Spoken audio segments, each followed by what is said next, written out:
Hello guys, সবাই কেমন আছেন? আশা করছি সবাই ভালো আছেন। চারদিকে ঘুরে বের আইফোনের একটা হাইপ শুরু হয়ে গেছে। বলা হচ্ছে যে ৯,৯৯০ টাকায় পাওয়া যাচ্ছে আইফোন। ব্যাপারটা বেশ ফানি না? বলছি সদ্য কিছুদিন আগে লঞ্চ হওয়া আইটেল A80 এর কথা। ফোনটির স্পেশাল দিকগুলো হচ্ছে এর 120 হার্জের ডিসপ্লে, 50 মেগাপিক্সেল ক্যামেরা সেটআপ, সেই সাথে থাকছে 5000 mAh এর বিগ ব্যাটারি সহ আরো উল্লেখযোগ্য অনেক ফিচার। দেশের বাজারে অফিসিয়ালি ফোনটি পাওয়া যাচ্ছে ৯,৯৯৯ টাকায়। তো এই ফোনটিতে কি কি চমক থাকছে তা নিয়েই কথা বলবো আজকের এই ভিডিওতে। সো সম্পূর্ণ ভিডিওটি দেখবেন। তো চলুন প্রথমে বলা যাক এর ডিজাইন এবং বিল্ড কোয়ালিটি নিয়ে। বিল্ড কোয়ালিটি নিয়ে বলতে গেলে ফোনটির ফ্রেম এবং ব্যাক প্যানেলে ব্যবহার করা হয়েছে প্লাস্টিক বা পলিকার্বনেট, এবং ফোনটির রিয়ারের আপার লেফট সাইডে রয়েছে এর ক্যামেরা সেটআপগুলো। ফোনটির ওয়েট ডিস্ট্রিবিউশন আমার কাছে মোটামুটি ভালোই লেগেছে। ফোনের ফ্রন্টে রয়েছে একটি পাঞ্চল ফুল ভিউ ডিসপ্লে।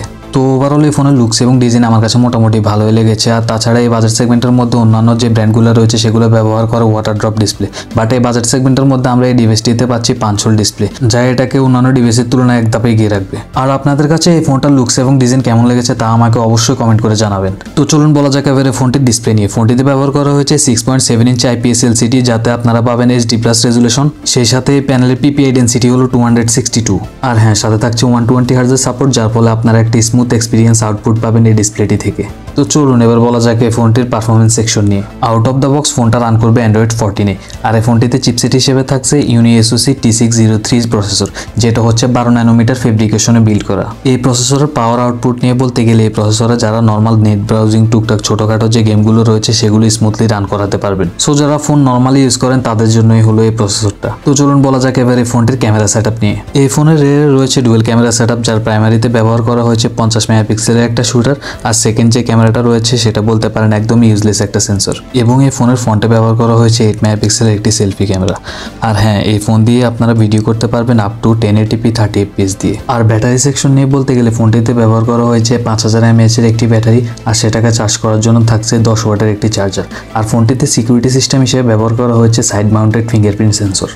তো এবার বলা যায় কি ফোনটা কারা নেবেন আর কারা নেবেন না।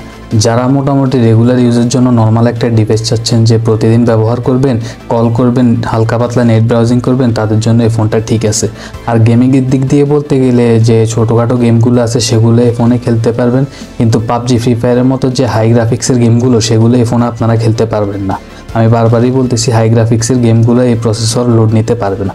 তো যারা ডেইলি ড্রাইভার হিসেবে একটা নর্মাল ফোন চাচ্ছেন তাদের জন্য এই ফোনটা বেস্ট চয়েস হতে পারে আমি মনে করি।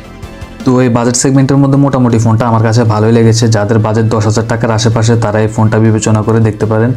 এই বাজেট সেগমেন্টের মধ্যে আপনাদের কাছে ফোনটি কেমন লেগেছে তা আমাকে অবশ্যই কমেন্ট করে জানাবেন। তো আজকের ভিডিওটি ছিল এই পর্যন্তই। ভিডিওটি যদি ভালো লেগে থাকে তাহলে অবশ্যই একটি লাইক করবেন, আর সাবস্ক্রাইব করতে তো একদমই ভুলবেন না। ধন্যবাদ টেক নিউজের সাথে থাকার জন্য। আসসালামু আলাইকুম।